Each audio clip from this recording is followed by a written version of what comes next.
Welcome to InfoStream, your daily current. Unsure what to listen to? Turn to us for today's headlines. Stay informed. Trump accusations intensify political debate. U.S.-Russia peace plan raises Ukrainian concerns. Trump releases Epstein files via new legislation. Venezuela faces military tensions and U.S. operations. Russia's peace plan creates a complex diplomatic situation. TotalEnergies faces war crimes allegations in Mozambique. Kashiwazaki-Kariwa plant restart is progressing. China reacts angrily to Takaichi's comments. State Department focuses on freedom of speech in human rights report. Emerging groups reshape Gaza's future alongside the U.S. peace plan. UK approves Chinese embassy despite security worries. Starmer's G20 trip centers on business in Ukraine. Nathan Gill jailed for pro-Russian bribery. NCA exposes Russian money laundering supporting the war. U.S. and Asian stocks decline due to AI concerns.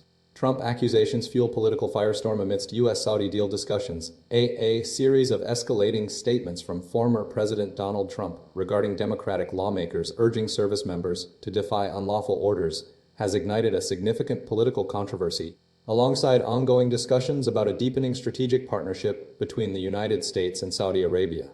Trump's assertion that the video constituted seditious behavior, punishable by death, directed at 6 Democratic politicians, including military veterans, prompted immediate condemnation and raised concerns about the potential for politically motivated violence. Republican House Speaker Mike Johnson defended Trump's rhetoric, framing it as a definition of sedition, while House Minority Leader Hakeem Jeffries forcefully rejected the accusation, asserting Trump's intent was clear. Amidst this domestic turmoil, the White House is actively pursuing a major strategic alliance with Saudi Arabia, focusing on key areas such as artificial intelligence, critical minerals, civil nuclear cooperation, and defense. CNN's Becky Anderson reports on the massive win for Crown Prince Mohammed bin Salman, highlighting the significant implications of this deepening relationship. Several incidents underscore the heightened tensions. Threats against Democratic figures, including conservative commentator Charlie Kirk and Minnesota lawmaker Ilhan Omar, have intensified, mirroring past threats against Trump. Concerns are rising about the potential for violence, particularly given Kirk's murder last year and Omar's assassination attempt. House Speaker Johnson distanced himself from Trump's sedition remarks, while Jeffries vehemently opposed the accusation. The debate centers on whether Trump's comments constitute incitement to violence or a legitimate interpretation of the military's code of justice, where members can refuse unlawful orders. The situation is further complicated by reports of swatting, incidents targeting Democratic officials, adding another layer of instability to the political landscape. The U.S.-Saudi deal discussions, focused on bolstering strategic partnerships, occur against this backdrop of heightened political tensions and escalating threats. U.S.-Russia draft peace plan sparks concern in Kyiv. Recent developments surrounding a draft peace proposal brokered by U.S. Special Envoy Steve Witkoff and Russian counterpart Kirill Dmitriev have raised significant concerns within the Ukrainian government, particularly regarding President Volodymyr Zelensky's approach. The draft, emerging from meetings between U.S. and Russian officials, suggests a path to ending the Ukraine war, but includes provisions heavily favoring Moscow's demands. Key elements involve ceding significant portions of the Donbass region, reducing Ukraine's military to 600,000 personnel, and excluding international troops stationed within the country. Despite initial cautious engagement, Zelensky has expressed a willingness to explore the plan, recognizing the urgent need for peace, particularly amidst ongoing Russian advances in the east and escalating attacks on Ukraine's energy infrastructure. The White House has actively refuted claims of Ukrainian disengagement from the plan's development, emphasizing equal engagement with both sides to achieve a lasting and durable peace. However, Ukrainian officials, including MP Yaroslav Yurchyshin, view the proposal with deep skepticism, arguing it prioritizes a quick peace at the expense of one side, which they consider weaker. This sentiment is compounded by recent domestic challenges, including allegations of corruption within the Ukrainian government and Russia's continued territorial gains. The draft also proposes Russia's reintegration into the global economy, including lifting sanctions and inviting Ukraine back into the G7. U.S. Secretary of State Marco Rubio has acknowledged the need for difficult decisions on both sides. Despite these efforts, the plan's concessions, particularly regarding Ukraine's military and territorial integrity, remain a major point of contention. Zelensky is slated to speak with former President Donald Trump in the coming days to discuss the proposal, highlighting the complex and evolving dynamics surrounding the conflict's resolution. The situation is further complicated by the ongoing power outages across Ukraine caused by Russian strikes, creating an additional obstacle to diplomatic progress. Trump signs bill ordering release of Jeffrey Epstein files. Following a protracted legal and political battle, Donald Trump signed a bill compelling the U.S. Justice Department to release government files pertaining to Jeffrey Epstein's case. The legislation, passed overwhelmingly by both the House and Senate, mandates the department's release of all information from federal investigations into Epstein within 30 days, subject to exceptions for active criminal investigations and protection of personal privacy. Despite prior opposition, Trump's support proved crucial to the bill's passage, signaling a significant shift in his stance. The resolution allows for the release of extensive materials, including transcripts of interviews with victims and witnesses, seized property records, internal Justice Department communications, flight logs, and details of individuals and entities connected to Epstein. However, the Attorney General, Pam Bondi, retains the authority to withhold information that could identify victims or compromise ongoing investigations. Concerns remain regarding potential redactions and the possibility that the release could trigger further investigations. Prior to signing, Trump had previously released thousands of pages of Epstein investigation documents, primarily flight logs, and had announced a halt to further releases in July. This prompted lawmakers to introduce the resolution. Republican Representative Marjorie Taylor Greene vowed to publicly announce names of implicated powerful figures if released. The release follows years of scrutiny surrounding Epstein's connections to a network of high-profile individuals, including Andrew Mountbatten Windsor, Steve Bannon, and Larry Summers, who has temporarily suspended his teaching role at Harvard University following the discovery of intimate email exchanges. The case involved charges of sex trafficking and a previous solicitation of prostitution from a minor in 2008. The family of Virginia Gifford, who died by suicide, expressed the signing as nothing short of monumental. The release is expected to reveal a complex web of relationships involving numerous figures from various sectors, including media, politics, and entertainment, fueling ongoing investigations and debates about accountability and transparency. The move represents a pivotal moment in the long-running saga surrounding Epstein's case and its implications. U.S. military operations and political tensions in Venezuela.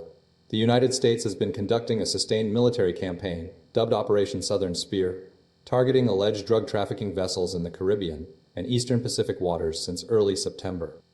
This operation, involving over 21 strikes between September 2nd and November 13th, has resulted in at least 80 deaths, primarily of individuals identified as narco-terrorists linked to the Venezuelan gang Tren de Aragua. The Trump administration justifies these strikes as a necessary self-defense measure and a counter-drug operation, arguing that the targets constitute unlawful combatants. However, the legality and potential for civilian casualties remain contentious, with some legal experts questioning the administration's actions and citing concerns about a potential violation of international law. The U.S. has deployed significant military assets, including the USS Gerald R. Ford aircraft carrier and numerous guided missile destroyers, within striking distance of Venezuela, raising fears of direct intervention. While President Trump has stated that the U.S. doesn't have to do that, he acknowledged authorization for the CIA to conduct covert operations in Venezuela.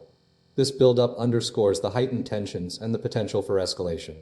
Simultaneously, Venezuela's opposition leader, Maria Corina Machado, was named the recipient of the Nobel Peace Prize, a recognition of her efforts towards a peaceful transition from dictatorship to democracy. Despite facing government restrictions and being declared a fugitive if she travels to Norway to collect the award, Machado continues to be a prominent voice of dissent against President Nicolas Maduro's government. Her victory has further inflamed tensions, with the Maduro regime attempting to discredit her and her supporters. The election of Maduro in 2018 was widely dismissed internationally as illegitimate, sparking widespread protests. The situation remains volatile, with ongoing concerns about human rights and the potential for conflict. The U.S. military's actions are directly linked to the political instability within Venezuela and the ongoing struggle for democratic governance.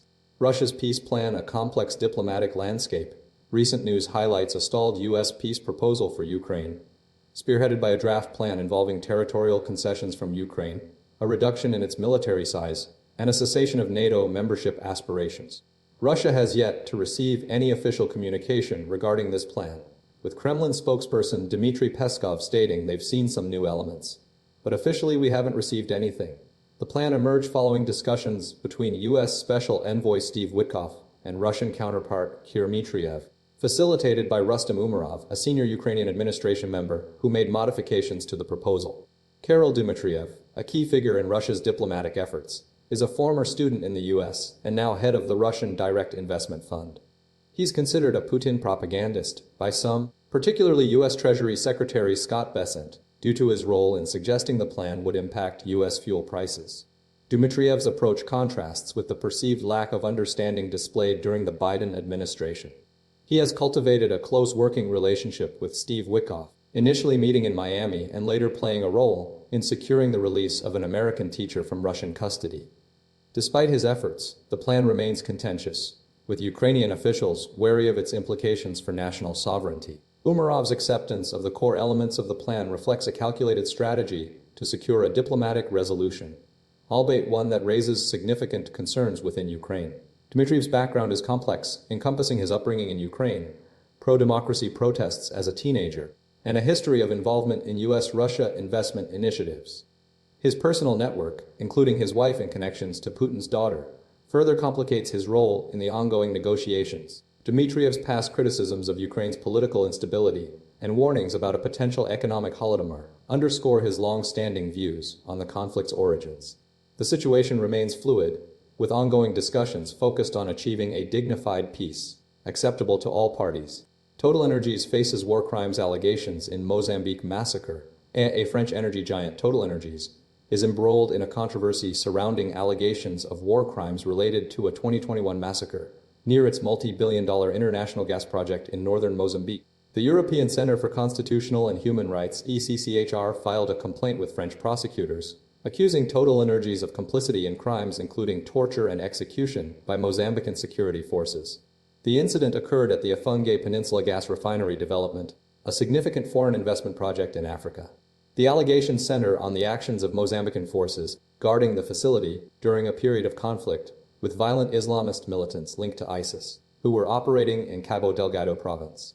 In March 2021, the militants attacked the town of Palma, resulting in the deaths or kidnapping of 563 civilians, many of whom were located near TotalEnergies' gas plant.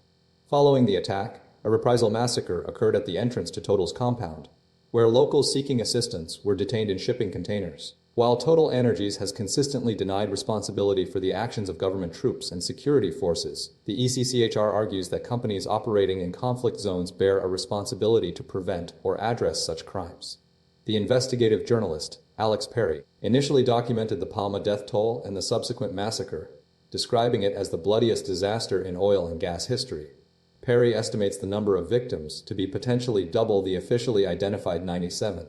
The British government initially provided financial guarantees for UK companies involved in the project, but suspended support following the bloodshed. Environmental campaigners are now urging the UK to completely withdraw its backing, citing the gravity of the allegations against TotalEnergies as a critical red line. The precise number of civilians killed by Mozambican forces providing security for Total remains unclear, highlighting the complexities and ongoing investigation surrounding this tragic event. The case underscores concerns about corporate accountability in conflict zones and the potential for companies to inadvertently contribute to human rights abuses. Kashiwazaki-Kariwa plant restart moves forward is nearing the approval of the restart of the Kashiwazaki-Kariwa nuclear power plant, the world's largest, marking the first time TEPCO, the operator, will resume reactor operations since the devastating 2011 Fukushima disaster. This decision follows the green light from Niigata Prefecture Governor Hideo Hanazumi, who intends to seek the Assembly's approval in December.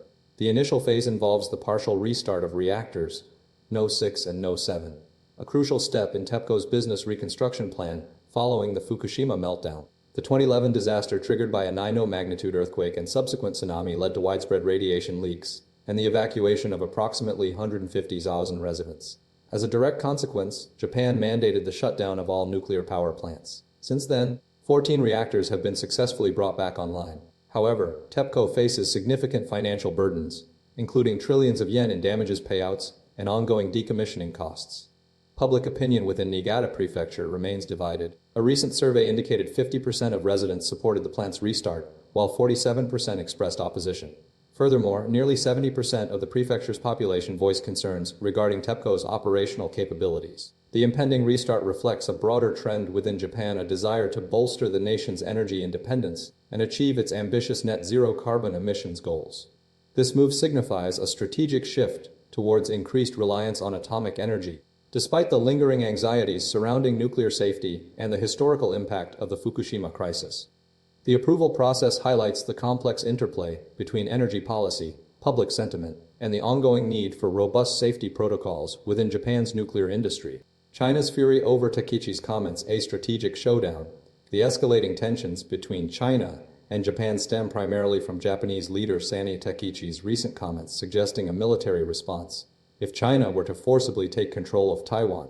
Beijing's immediate reaction has been a calculated economic and diplomatic pressure campaign, including travel advisories, threats to Japan's seafood exports, and widespread nationalist rhetoric aimed at Prime Minister Takaichi. This action is carefully calibrated to send a clear warning to Japan and other regional nations regarding potential repercussions for considering a stance contrary to China's position on Taiwan. Underlying the dispute is Beijing's deep-seated concern about Japan's evolving security posture. Japan's recent shift away from its pacifist constitution, coupled with increased defense spending and counterstrike capabilities, fuels anxieties about a potential resurgence of militarism. Japan's historical actions, including wartime atrocities during its occupation of China and Taiwan, further exacerbate these concerns, particularly given the 80th anniversary of World War II, which Beijing used to justify its claim to Taiwan. The Chinese military is utilizing the situation to reinforce nationalist sentiment and highlight Japan's historical culpability. The release of a video featuring a rap song mocking Japan's military capabilities underscores this strategy. Despite a diplomatic envoy's visit to Beijing to de-escalate the situation, Beijing remains steadfast in its demand that Takaichi retract her comments. The core of the issue lies in China's strategic ambition to achieve national rejuvenation, a goal that includes control of Taiwan, a key element in its vision for the mid-century.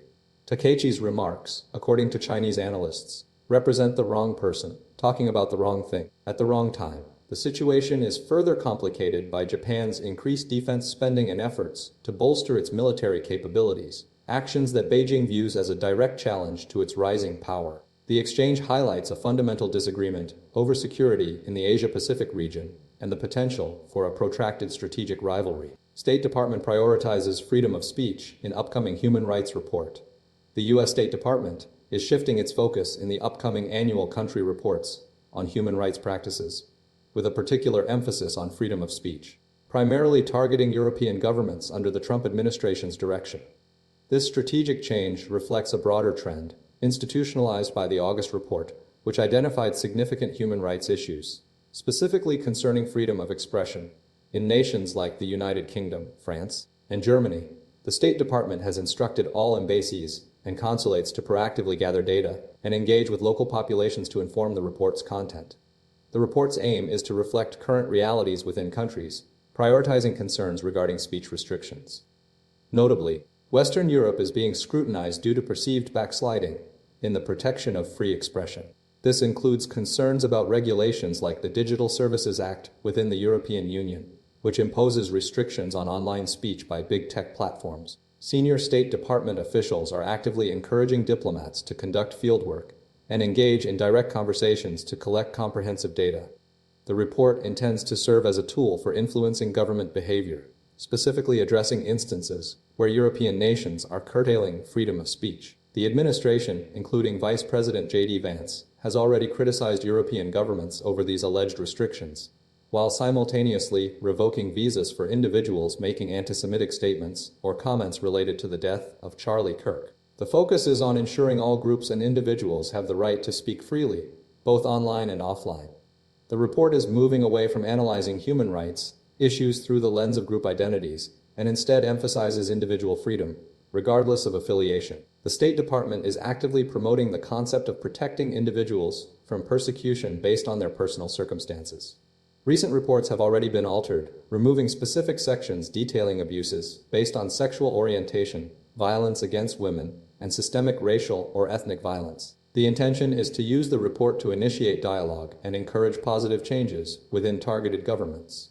Emerging armed groups reshape Gaza's future amidst U.S. peace plan. A complex and increasingly fragmented landscape of armed groups is emerging in Gaza, posing significant challenges to the implementation of the U.S.-backed peace plan.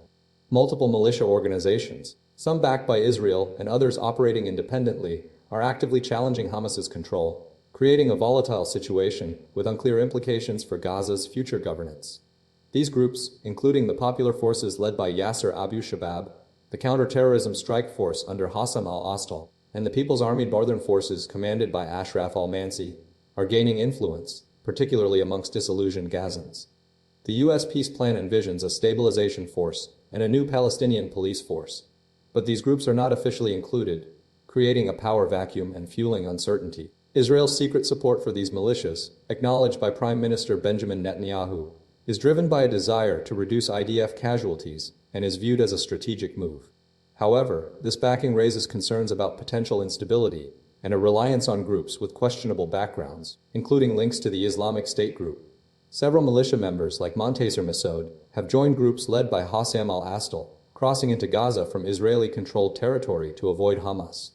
These actions highlight the operational complexities and the reliance on external support. The PA's security forces, represented by Majen Anwar Rajab, are adamant that a blanket integration of these groups into Gaza's police force is impossible, citing Israel's potential demands and the risks involved. The situation is further complicated by the fact that some groups, such as the Popular Forces, have been accused of looting aid trucks and the involvement of individuals with past connections to extremist organizations. Michael Milstein, a former head of Palestinian affairs for Israel's military intelligence, warns that Israel's strategy mirrors a similar miscalculation in Afghanistan, risking a future where these groups turn their weapons against the IDF. The potential for these groups to become a political, social, and ideological alternative to Hamas remains a significant concern, demanding careful consideration and a long-term strategy for Gaza's security and governance. The future of Gaza hinges on navigating this intricate web of armed groups and their relationships with key international actors. UK to approve Chinese mega embassy amidst security concerns. The UK government is poised to approve China's ambitious plans for a massive new embassy in central London, a decision expected to trigger ongoing debates regarding the nation's relationship with Beijing. Despite significant reservations, particularly concerning national security risks, the final approval rests with Housing Secretary Steve Reed, informed by intelligence agencies including MI5 and MI6. The project, slated for the Royal Mint Court site near the City of London, would be the largest embassy in Europe, measuring 20,000 square meters and raising concerns about the potential for espionage due to the site's proximity to sensitive fiber optic cables. Conservative, shadow Foreign Secretary Dame Priti Patel strongly opposes the approval, accusing Prime Minister Sir Keir Starmer of desperate and unprincipled behavior, citing the potential damage to Britain's security. She highlighted the controversial collapse of a spying case involving two men, arguing that Starmer's recent visit to China demonstrates a willingness to compromise national interests. The case's failure stemmed from a lack of government cooperation in identifying China as a national security threat. Labour's approach under Starmer has aimed to improve relations with China, involving high-level visits and signaling a shift in foreign policy. However, critics argue this strategy is insufficiently cautious, particularly given the ongoing security threats posed by the Chinese Ministry of State Security, who are allegedly using LinkedIn to target British politicians. MI5 recently issued an alert regarding this activity. Dame Priti Patel's concerns underscore the deep divisions within the UK government regarding the appropriate approach to China, with significant disagreement over the balance between cooperation and safeguarding national security. The approval, if finalized, represents a pivotal moment in the UK's foreign policy landscape, intensifying the debate surrounding China's influence and potential risks. Starmer's G20 trip focused on business, Ukraine support. Prime Minister Sir Keir Starmer commenced a visit to South Africa to participate in the G20 summit, occurring without the presence of former U.S. President Donald Trump, due to disputed claims regarding persecution within the country. The summit's primary objective is to gather the world's 20 largest economies, with Starmer's attendance strategically aimed at bolstering UK business interests abroad and securing support for Ukraine. A key element of his visit involves engaging with allies to strengthen the international coalition supporting Ukraine's defense. A significant portion of Starmer's time is dedicated to coordinating with international partners on a US-backed peace plan for Ukraine. He joined a call with Ukrainian President Volodymyr Zelensky, where they discussed a draft peace proposal involving concessions from Kyiv, including territory surrenders in the Donetsk region, army size reductions, and a pledge against NATO membership, measures previously rejected by Ukraine. Zelensky expressed appreciation for the U.S. efforts and emphasized the need for a principled stance. Alongside diplomatic efforts, Starmer will undertake a business-focused initiative. He will visit a Johannesburg railway depot to announce a new partnership with South Africa, providing strategic advice and consultancy services through Crossrail International, a UK government-owned organization. This expansion extends to a similar agreement with Vietnam.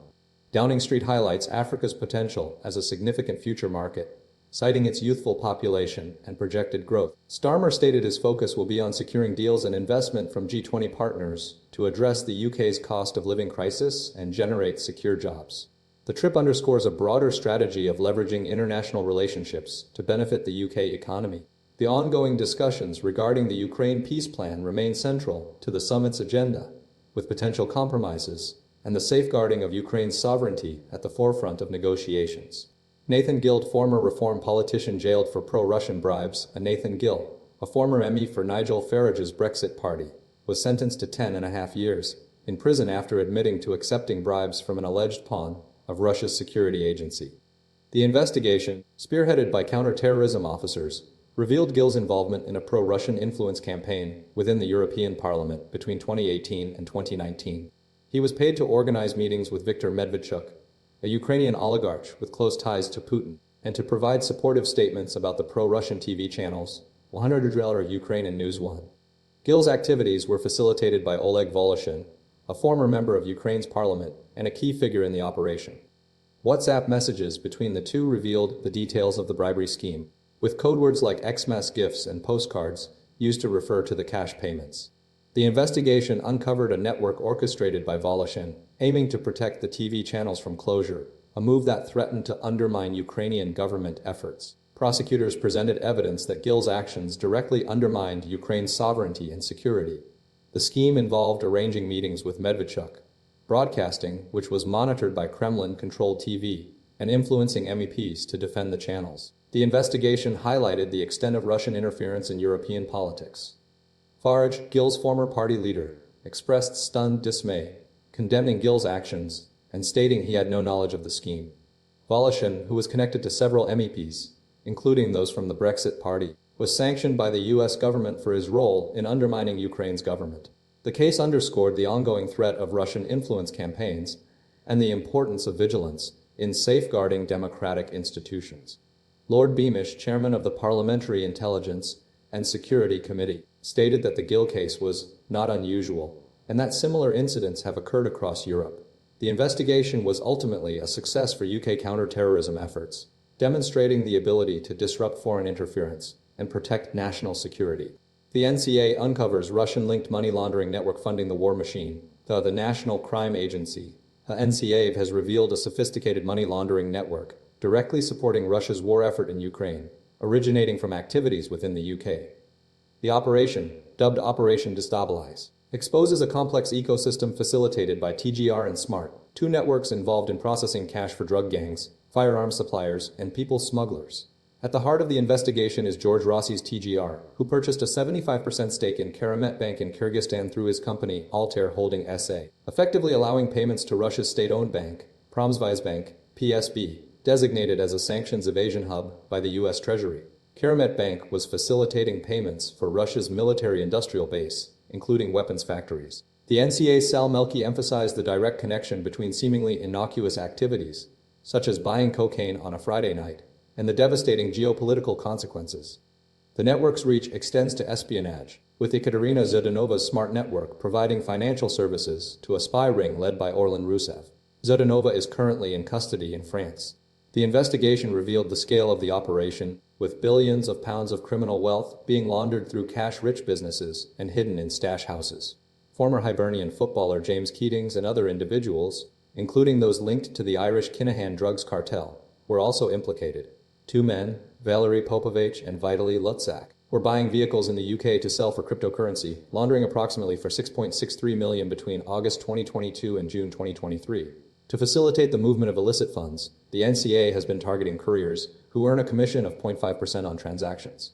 Recognizing the significant risk, the NCA has launched a public awareness campaign, placing adverts in motorway service station urinals warning couriers of severe prison sentences. The NCA is actively tracking and apprehending individuals involved, stating that the walls are closing in. The operation's success highlights the interconnectedness of criminal networks, and their impact on global events.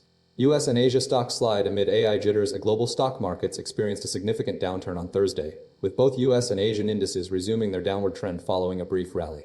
The S&P 500 declined by 1.5%, the Dow Jones Industrial Average fell 0.8%, and the Nasdaq Composite lost over 2%. This slide mirrored declines in major Asian markets, including Japan's Nikkei 225 down 2.4%, South Korea's Kospi down 3.8%, Hong Kong's Hang Seng down 2%, and declines in technology investment giants like SoftBank and SK Hynix. The primary driver of this market instability remains persistent investor anxieties surrounding the artificial intelligence (AI) sector.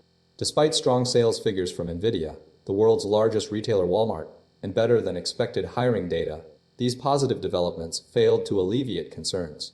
Nvidia's stock price plummeted by over 3%, highlighting the market sensitivity to AI-related valuations. Analysts attribute the downturn to a growing fear of an AI bubble, fueled by the dominance of the Magnificent Seven, tech companies Alphabet, Apple, Microsoft, Nvidia, Amazon, Google, and Meta, which account for approximately 33% of the S&P 500. This concentration of market value amplifies the impact of any negative sentiment. Nvidia's CEO Jensen Huang attempted to reassure investors, asserting a different perspective on the demand for AI chips. However, these reassurances were insufficient to halt the selling pressure. Alphabet's CEO Sundar Pichai similarly cautioned about irrationality within the current AI boom. Oxford economics analysts suggested that the recent technology drawdown represents a healthy correction rather than a more serious threat. Despite these warnings, investors remain wary of overvalued tech companies and the potential for a significant market correction. The selling pressure is expected to continue until investor confidence in the AI sector is restored.